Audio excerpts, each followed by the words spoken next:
My name is Jay Sugarman, and I want to welcome you to Museum Open House. The main purpose of this ongoing series is to inform viewers about a wide range of museums and other cultural institutions.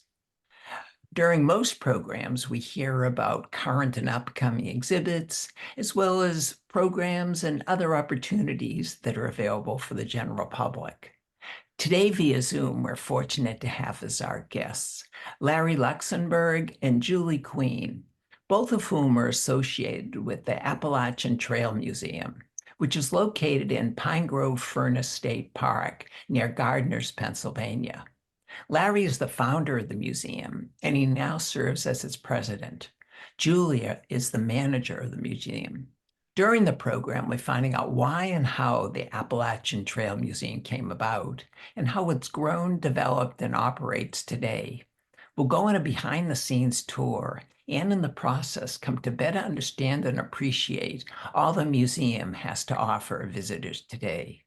Let's start by meeting Larry and Julie and then hear all about the Appalachian Trail Museum.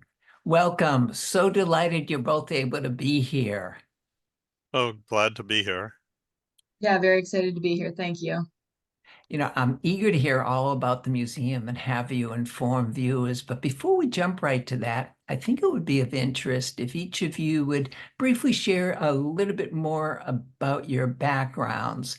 Larry, would you please start sharing some of your background's interest and just a little taste of what inspired or motivated you to create the museum?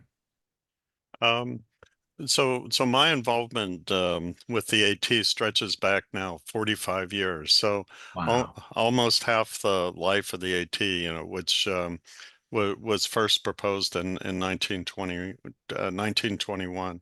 I thru hiked in 1980 and remained involved with the AT community. And in 1993, I was researching a book on the Appalachian Trail, walking the Appalachian Trail. And I did some archival research at that time at the Appalachian Trail Conservancy headquarters in Harpers Ferry and other libraries and museums. And I came to realize that nobody was preserving the artifacts of the trail's history. And I felt a strong need to do that. And that was the origins of the museum. Okay, well, eager to hear about how you took those initial ideas and developed it into the very inviting and informative institution it is today.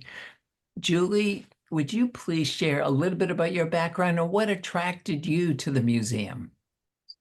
Sure. Yeah, my name is Julie Queen, and I just am wrapping up my fourth season as the Appalachian Trail Museum manager. I am also a former thru hiker, although I did it a few years after Larry in 2016. And then in 2017, I served as a ridge runner for the Appalachian Trail. And so when I saw the opening for the museum manager job, I was really looking for a way to give back to the community that had given so much to me and to stay connected to both hikers and the AT community. Terrific, terrific. Larry, would you pick up on your introductory remarks and share how those first thoughts you had of preserving artifacts and other aspects of the trail took off and developed, maybe also some of the collaborators, partnerships you developed over the years?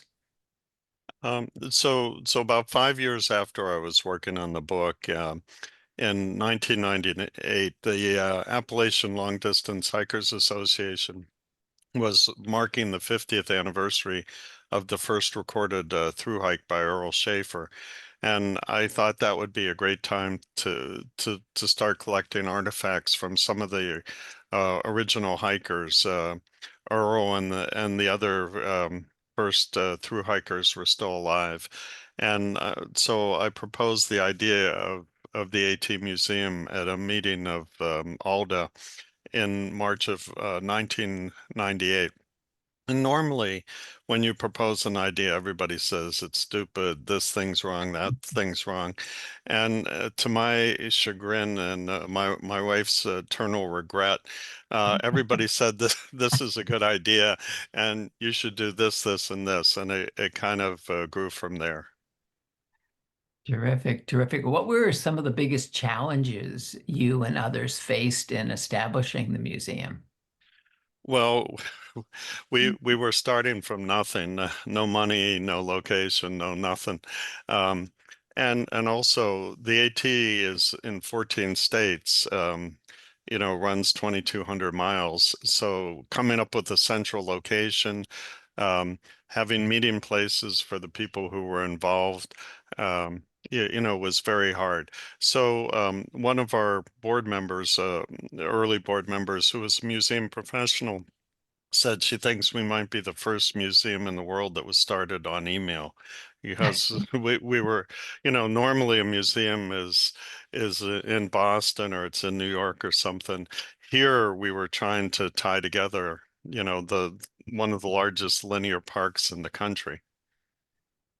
Fabulous. And how did you go about collecting different items to feature in the museum? Some of the first artifacts or stories that you know you wanted to tell? So I started having a table and an exhibit at various trail events, particularly the Trail Days Festival in Damascus, Virginia, and the Appalachian Long Distance Hikers Association gathering every Columbus Day weekend. And ALDA was one of our key initial partnerships. We also work closely with the Appalachian Trail Conservancy, the Keystone Hiking the Trails Association in Pennsylvania, where Julie serves on the board now, and all these groups. As I said, everybody said this is a good idea. It's the one thing in my life where everybody kept saying it's a good idea, and here's what you should do. Are there any particular artifacts or exhibits that personally strong significance for you? Our central exhibit in the main floor of the museum is the Earl Schaefer shelter. It's one of a half dozen that the first through hiker Earl Schaefer built. Earl through hiked in 1948, and he was from York, Pennsylvania, not far from the museum. And on the 50th anniversary of his through hike, we had a ceremony at the shelter in the woods northeast of Harrisburg. And we had about 40 people, and we disassembled the shelter, carried one log out at a time out Hmm. on the AT 3 miles to a parking lot.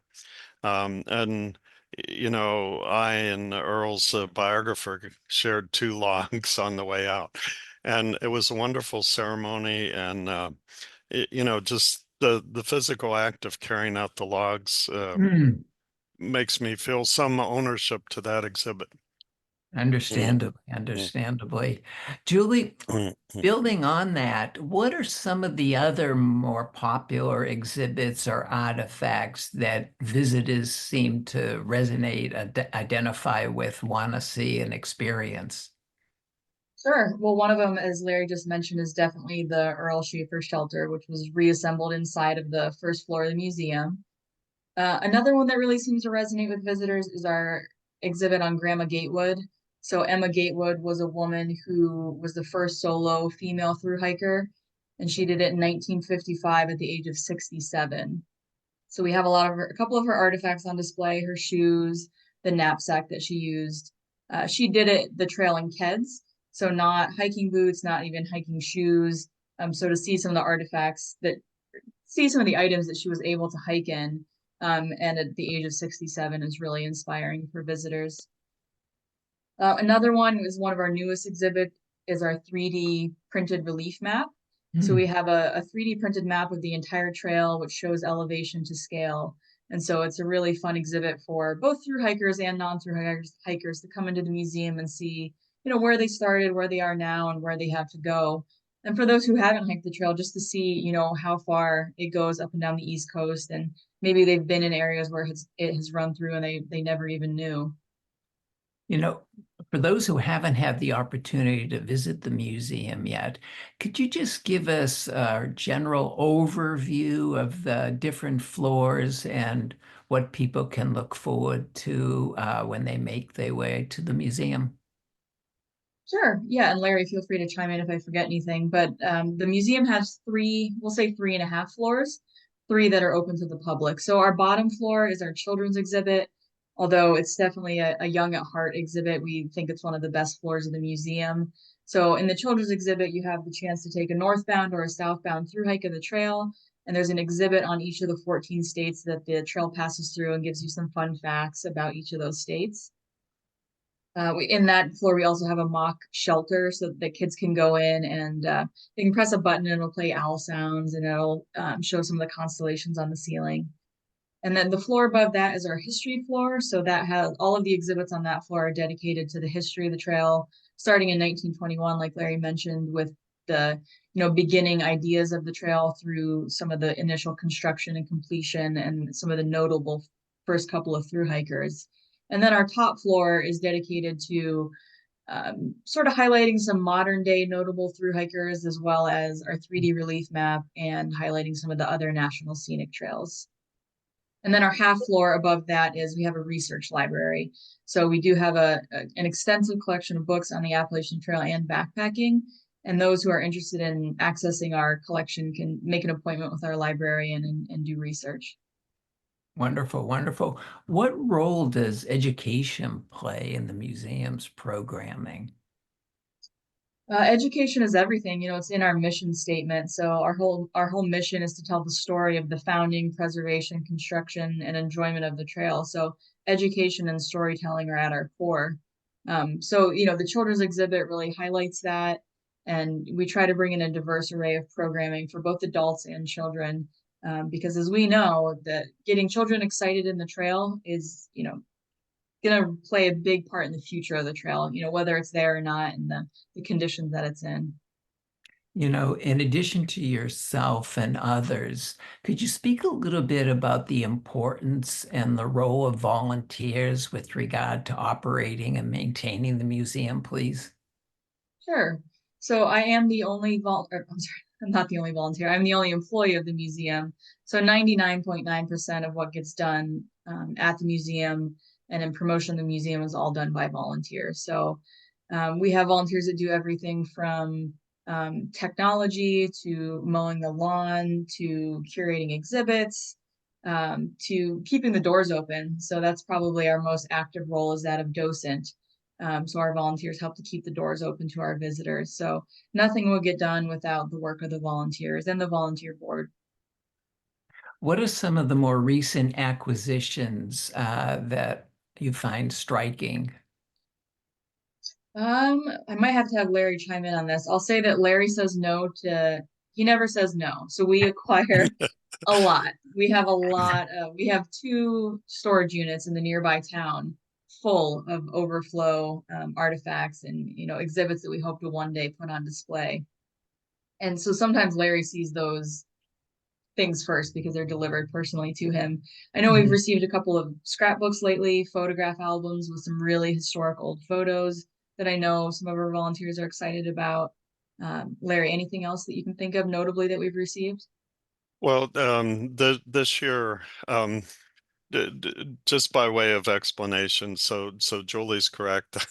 I don't say no when I'm collecting, but and my trail name is Pack Rat.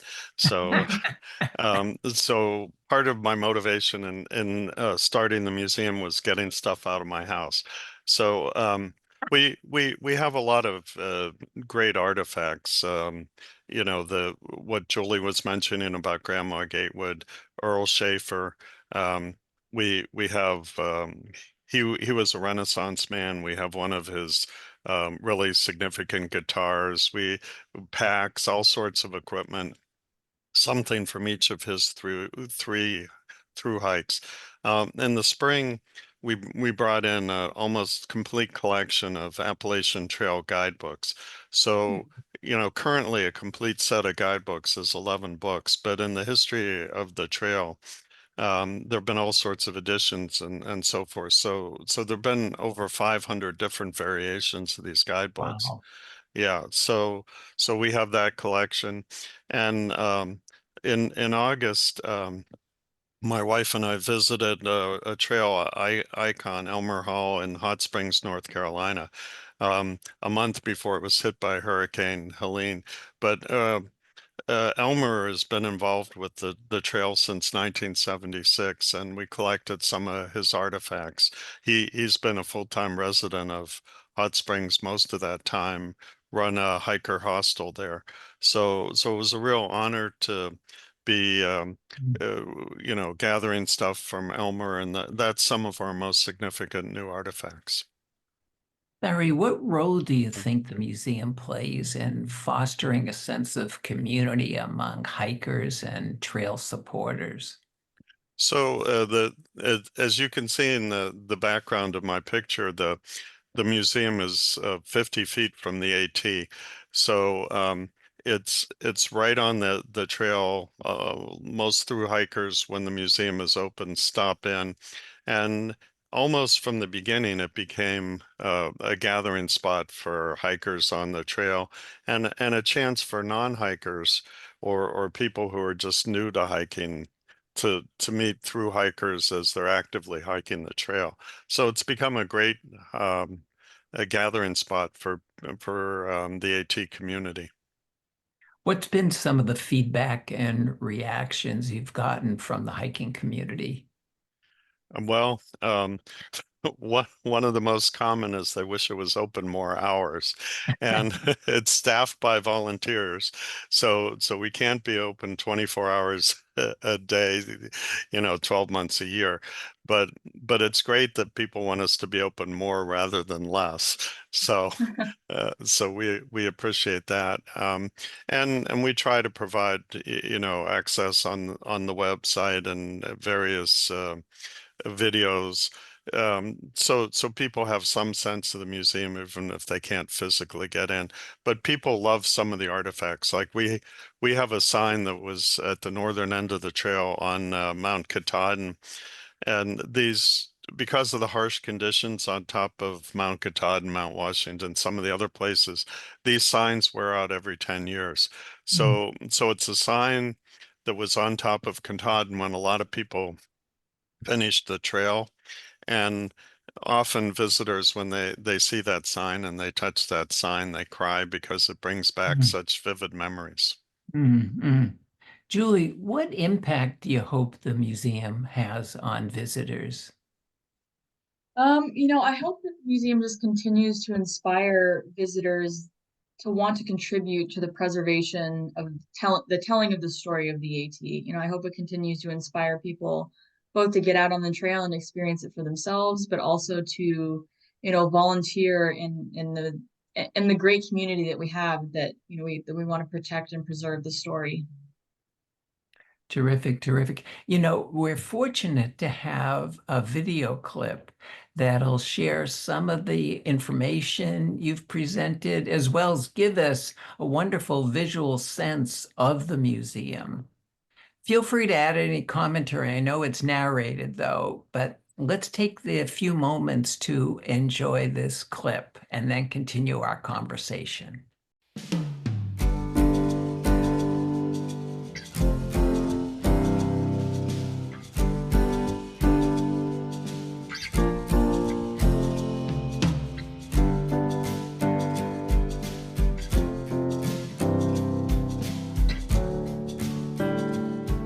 When Larry Luxemberg was researching his book, Walking the Appalachian Trail, he conceived the idea of creating a museum dedicated to the trail. It would tell its stories, share its history, and present the people who created, hiked, and maintained this continuous footpath in the wilderness. Larry's dream finally became reality after many years of planning, researching, and negotiating for the right location. The museum committee found the perfect building to house the museum. Located near the AT's midpoint in southern Pennsylvania, within Pine Grove Furnace State Park, was a 200-year-old vacant grist mill that had seen many different iterations during its long life. After extensive renovations, the museum opened on National Trails Day in 2010. The first floor of the museum is dedicated to the past of the trail. Here you will find the stories of the people who came up with the idea of a trail, those who built it, and several of the early AT hikers. These pioneers greatly influenced the further development and protection of the trail. You'll see the gear they used and learn what the trail was like in its early days. In 2015, the museum opened the bottom floor of the building to the public. The exhibits here are dedicated to the younger visitors to the museum, but can be enjoyed by all ages. It is geared towards providing interesting information about the trail and the things you find on it. It tries to incubate an interest in the trail that will hopefully grow into a lifelong involvement. This floor represents the future of the trail. The second floor of the museum is the latest to be developed and still has a lot of work to be done. In 2019, 5 new exhibits were added and many more are planned. This floor represents a contemporary view of the activities, achievements, and story of the trail. We refer to it as the present. Some of the exhibits will rotate to different topics as we build a collection of present-day stories. On the top floor of the building resides our research library. Opened in 2018, the library houses an extensive collection of books, guides, maps, periodicals, and other materials related to trails and hiking, with a strong emphasis on the Appalachian Trail. The research library can be used by writers, researchers, historians, and others who wish to research the story of the Appalachian Trail. The Appalachian Trail Hall of Fame was developed by the museum to honor persons who have made exceptional and positive contributions to the trail and the AT community. Every year since 2011, the museum has elected a class of Hall of Fame honorees. Each year's class is honored at the museum's annual Hall of Fame banquet. The Appalachian Trail Museum operates solely on donations and grants and is a registered 501c3 nonprofit. With your generous donations, we can continue our work, including operating the museum, developing interesting exhibits, renovating the centuries-old building, and much more. Just like the trail itself, the museum enjoys a huge amount of volunteer help. The museum is always looking for volunteers to handle all manner of jobs and tasks to keep it up and running. Our docents are a very important part of the museum, greeting visitors and telling them the story of the museum and the trail. Volunteers also maintain the grounds and landscaping and help with the continuing renovations and additions to the museum. We hope you enjoyed this little glimpse of the AT Museum and hope you plan a visit sometime in the future. You can find out more about the museum on our website at www.atmuseum.org. You can also find us on Facebook and Twitter. Please consider making a donation and volunteering. See you down the trail and at the AT Museum.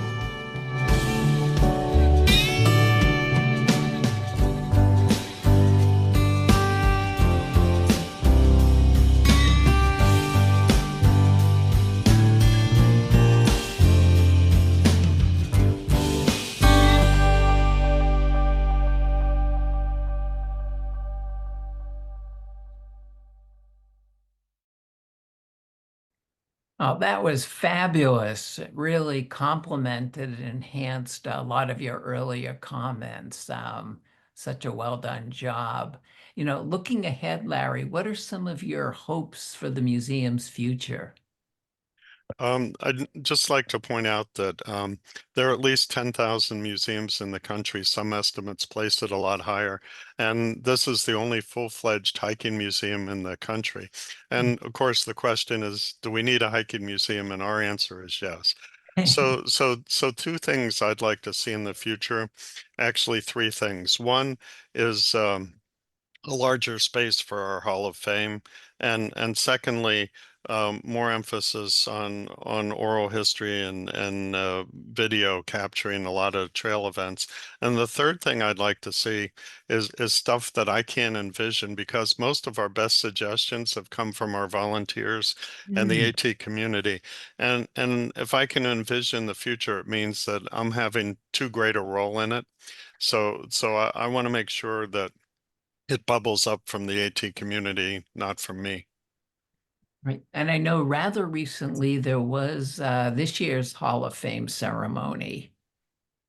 Yeah, so every year since 2011, we've inducted 4 to 6 members into the Appalachian Trail Hall of Fame.